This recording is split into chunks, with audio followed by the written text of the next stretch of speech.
In this book, we have, hello students. So in this book, we have mentioned rights again and again. If you remember, we have discussed rights in each of the four preceding chapters. Can we fill in the blanks? Fill in the blanks by recalling the right dimensions. In this chapter, a comprehensive definition of democracy includes. So these are for your exercises. So this is a case study now we are going to discuss, that is the prison in Guantanamo Bay. Around 600 people were secretly picked up by the US forces from all over the world and put in a prison in Guantanamo Bay, an area near Cuba controlled by American Navy.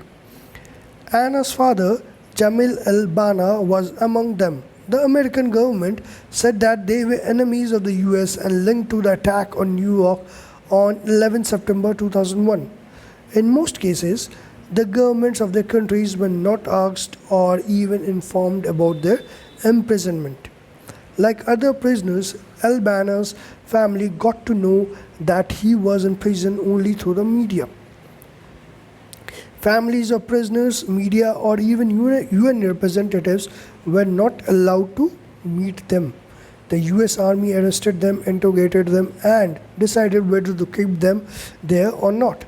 There was no trial before any magistrate in the US, nor could these prisoners approach courts in their own country. So this is a case of Guantanamo Bay where American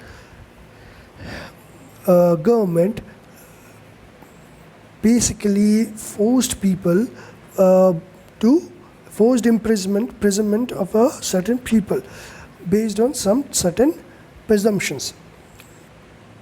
So what did the American government did is that they were enemies of the US and they linked to the attack on New York on 11 September 2001. And so they basically imprisoned them and they picked them up and they interrogated them and without informing their native country, their country of origin.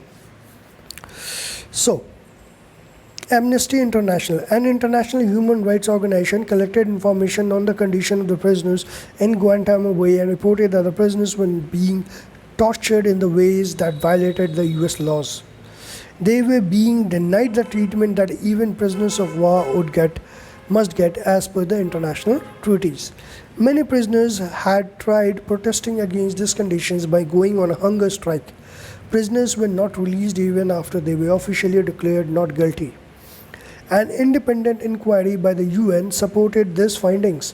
The UN Secretary General said that the prison in Guantanamo Bay should be closed down. US government refused to accept these pleas.